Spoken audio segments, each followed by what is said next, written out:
এইমাত্র কণিকার ভিডিওটা দেখলাম, মিস করে গেছি কারণ আজকে সারাদিন প্রচুর ব্যস্ত ছিলাম, ছোট মেয়ের বার্থডে ছিল তো ওই দিকটাই ব্যস্ত ছিলাম। সোশ্যাল মিডিয়ায় খুব একটা অ্যাক্টিভ ছিলাম না। কালকে কিছু ভিডিও শিডিউল করে রেখেছিলাম, সেইগুলোই পোস্ট হয়েছে ফেসবুক বলো, ইনস্টাতে বলো, সমস্ত জায়গায়। আর ব্লগিংটা এইমাত্র পোস্ট করে তারপরে বসছি। কণিকার ভিডিও দেখেছি কণিকার ভিডিও দেখেছি, দেখে আমার শুধু একটা কথাই মনে হচ্ছে, জানি না কার কি মনে হচ্ছে, কার কি বক্তব্য, কে কি বলবে, কিভাবে বলবে। আমার খালি একটা কথাই মনে হচ্ছে যে ওই যে বলে না, আমাকে বাঘে ধরেছে, বাঘে ধরেছে।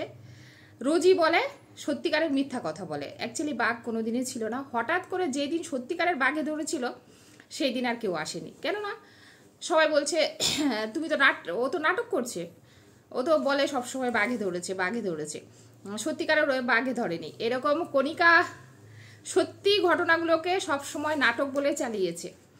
কণিকার জীবনে অনেক কষ্ট আছে, দুঃখ আছে, তাকে দেখলে বোঝা যায়। তো সত্যিকারের আজকে যখন কণিকার সাথে ঘটছে নিত্য দৈনন্দিন হইচই, ঝগড়াঝাটি, অশান্তি, কারোর গলা ভেঙে যাচ্ছে, কারোর চোখে ব্লাড জমে যাচ্ছে, আজকে আর কেউ বিশ্বাস করছে না। পুরো কমেন্টস বক্সে একটাই কথা, আবার নাটক করতে এসছে, ভিউজ কমে গেছে, নাটক করতে এসছে। তো আমার কিন্তু কোথাও মনে হয়নি এটা নাটক, আগেও নাটক মনে হয়নি। আগে যে ভিডিওগুলো করেছিলাম আমি একটা কথাই বলেছিলাম, যে যখন দেখেছে যে বিষয়টা অন্যরকম হয়ে গেছে, কণিকা যেহেতু সোশ্যালি করে ফেলেছে, ওর শাশুড়ি, ওর বর সবাই মিলে একটু একসাথে কথা বলে তারপরে কিন্তু কণিকাকে সাজিয়ে গুছিয়ে নিয়ে এসেছিল। তো ওরা স্বামী স্ত্রী বসে তারপরে ওইটাকে মিথ্যা বানিয়েছিল। অ্যাকচুয়ালি ওইটাও সত্যি ঘটনাই ছিল, কিন্তু ও ওইটাকে, তবে আমি কণিকাকে একটা কথা বলবো, আমার নিজস্ব ব্যক্তিগত যেটা ওপিনিয়ন বলতে পারো, একটা কথাই বলবো, যে আগেও বলছিলাম এখনো বলবো, যে তুমি যেটা করেছো এখন আর তোমাকে কেউ বিশ্বাস করবে না। তুমি তখনই যদি বলতে যে হ্যাঁ কিছু ঘটনা ঘটেছে, আমি তোমাদের কাছে একটু বাড়িয়ে বলেছিলাম, তবে হ্যাঁ আমি চাই না সংসারের এইসব কথা তোমরা জানো বা তোমাদের উপর কোনো বাজে এফেক্ট পড়ুক, সরি আমি ভুল করে কিছু ঘরের কথা তোমাদের জানিয়ে ফেলেছিলাম, তখন ওই সময় তুমি এই কথাটা এইভাবেও কাটাতে পারতে, তখন তোমাকে সবাই বিশ্বাস করতো, অন্তত তোমার উপরে একটু হলো সবার ভরসা থাকতো, যেসব লোকেরা তোমাকে ভালোবাসে, নিত্যদিন দেখে। কিন্তু তুমি তখন কি করেছিলে, উজ্জ্বলকে পাশে বসিয়ে তুমি পটাপট এমন কিছু কথা বলেছিলে, তাও প্রত্যেকটা মানুষকে উদ্দেশ্য করে, প্রত্যেকটা ব্লগারকে উদ্দেশ্য করে। তোমাদের কোনো রাইট নেই, আশা করি তোমাদের রাইট নেই, কারণ তোমরা তো ব্লগিং করো, তোমরা সবাই ব্লগিং করো, তোমাদের রাইট নেই যে কোনো ব্লগারকে নিয়ে ওইভাবে ডাইরেক্টলি কোনো কথা বলো। বরাবর আমি দেখেছি তোমাকে অন্য সব ব্লগারদের নিয়ে টিচ করে কথা বলতে, তুমি আর উজ্জ্বল বসে। ওই দিনও তোমরা অনেক ব্লগারদের কথা বলেছো যারা নাটক করে ভিউজ কামায়, আমরা অত নাটক করতে পারবো না, পরিবারের ঝগড়াঝাটি তুলে ধরে ইনকাম করতে পারবো না, এতটা নিচু মানসিকতা নয় তোমাদের, সবাই করতে পারে, তোমরা এই ধরনের নোংরামোটা কখনোই করবে না। তোমরা প্র্যাঙ্ক করেছিলে, দেখতে চাইছিলে পাবলিক নোংরা কত খেতে পারে, তো তোমরা দেখে নিলে যে পাবলিক কত নোংরা জিনিস খায়। তোমরা ঝগড়ার কথা বললে তাই পাবলিক তোমাদের এত ভিডিও দেখেছে। অনেক বড় বড় কথা কণিকা বলেছিলে, অত কথা না বললেও পারতে, কারণ তুমি জানতে যে বিষয়টা সত্য। সত্য কখনো চাপা থাকে না। আজকে যখন তুমি এসে একদম জোর গলায় বলতে চাইছো বা বলছো যে আমার ঘরে এটা ঘটছে, কেউ বিশ্বাস করছে না। বিশ্বাসটা তুমি ভেঙে দিয়েছো তোমার ভালোবাসার লোকেদের, তুমি নিজে হাতে। সেই দিন ওই কথাটা তুমি অন্যভাবেও বলতে পারতে, কিন্তু ওইভাবে উজ্জ্বলকে নিয়ে পাশে বসিয়ে প্রত্যেকটা ব্লগারকে উদ্দেশ্য করে, প্রত্যেকটা মানুষকে পিঞ্চ করে কথাগুলো বলেছিলে। তো আজকে বোধহয় তুমি একটু হলেও বুঝতে পারবে যে সত্যি মিথ্যা, সে তুমি যেখানেই বলো, ঘরের লোকের কাছে বলো, বাইরের লোকের কাছে বলো, মিথ্যা মিথ্যাই হয়, মিথ্যা দিয়ে বেশি দূর এগোনো যায় না।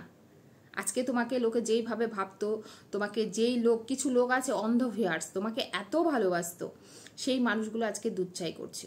বিশেষ করে দেখো, এখানে সুতপাকে অনেকেই সাপোর্ট করে, সুতপার ভিউয়ার্সরাও কিন্তু আজকের দিনে কিছুটা হলো আনন্দ পাওয়াটা স্বাভাবিক, কারণ কোনো না কোনো কারণে তোমরা সুতপার সাথে যেটা করেছো, হয়তো বা সেটা সুতপার দোষ ছিল, থাকলেও তোমার কাছ থেকে এই ধরনের ব্যবহার কোনো ভিউয়ার্স কিন্তু আশা করেনি। আজকে তুমি তোমার সেই রূপটা দেখিয়ে দিলে, আর চিৎকার করে বলার চেষ্টা করছো যে যেটা ঘটছে সেটা সত্যি। তোমার পরিবারে অশান্তি আছে, ঝগড়াঝাটি আছে, সেটা আমরা বুঝতে পারি, এই যে তোমার ননদকে এই রিসেন্ট আমি কিছুদিন আগে দেখেছি, তোমার ননদ তুমি তোমার শাশুড়ি মিলে তোমরা বিয়েবাড়ি অ্যাটেন্ড করেছো, সবাই মিলে একসাথে খাওয়া দাওয়া করেছো, ঘুরতে গেছো। সেগুলো দেখে কিন্তু এখনও অনেকে মানে অনেক পাবলিকের মনে হবে যে তাহলে তোমাদের মধ্যে এত সমস্যা অনেক দিন থেকে, তাহলে তোমরা কিভাবে একই জায়গায় বিয়েবাড়ি অ্যাটেন্ড করেছো তোমার ছোট ননদের সাথে।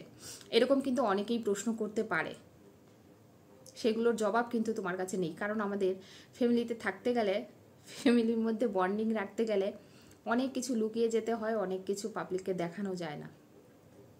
সংসার করি বুঝি, প্রত্যেকটা ফ্যামিলিতে আছে ঝুট ঝামেলা ঝগড়াঝাটি। তুমি এমন নও যে তোমার সংসারে নেই, আছে, অবশ্যই আছে, খুব বেশিই আছে, যেটা কিনা তুমি কখনো শেয়ার করোনি। কিন্তু আমার মনে হলো আজকে করে ভুল করেছো তুমি। হ্যাঁ, আগে যে সত্যিকারের ঘটনাটা ঘটেছিল সেটাকে যদি তুমি একটু অন্যভাবে বলতে পাবলিককে, তাহলে হয়তো বা তোমাকে আজকের দিনটা দেখতে হতো না। তোমার কমেন্টস বক্স ভরে গেছে, কত উত্তর দেবে, বরং তুমি এইগুলোর উত্তর দিতে দিতে ক্লান্ত হয়ে যাবে, নিজে আরও কষ্ট পাবে, নিজেকে আরও দুর্বল করে ফেলবে। আমার মনে হয়নি কণিকা তুমি ভালো করেছো। তখনও বলেছিলাম যে সবার সংসার হয়, তোমার সংসারও হয়েছে, সেটা হওয়াটা খুব স্বাভাবিক।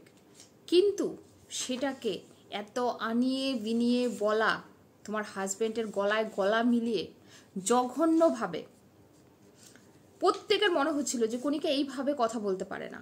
মনে হচ্ছিল তোমাদের মতো হ্যাপি ফ্যামিলি বোধহয় এই বিশ্বে নেই, তোমাদের মতো মানুষ বোধহয় এই বিশ্বে নেই, আর তোমার মতো বৌদি বোধহয় এই বিশ্বে নেই।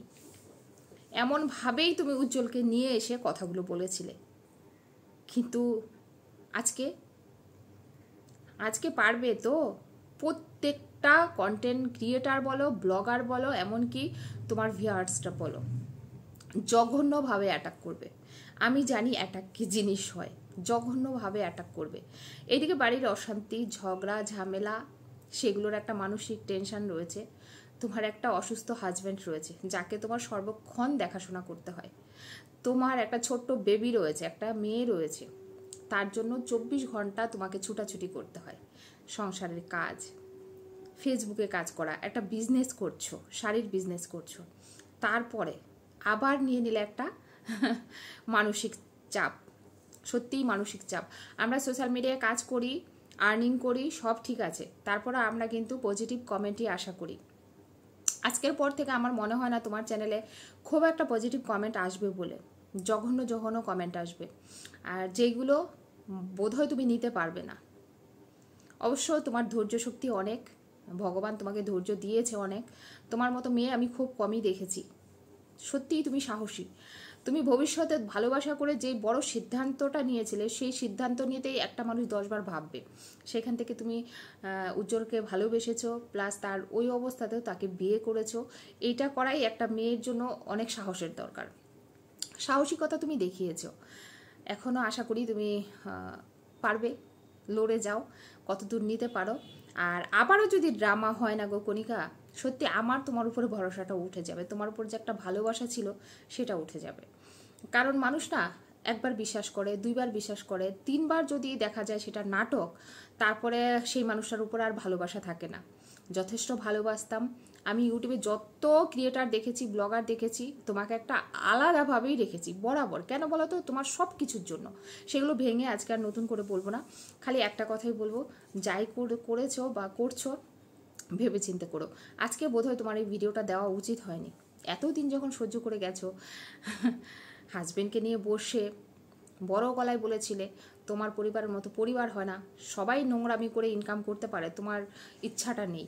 আজকে সেই মানুষ যদি হঠাৎ করে ওই পরিবারের কিরসা তুলে ধরো, তাহলে সত্যিই খুব খারাপ লাগবে।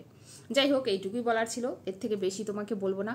তোমরা বুদ্ধিমতী, তোমরা যেটা ভালো বুঝবে সেটাই করবে। চলো বন্ধুরা, সবাই ভালো থেকো, সুস্থ থেকো, দেখা হবে একটি নতুন ভিডিওর সাথে। ততক্ষণে টাটা।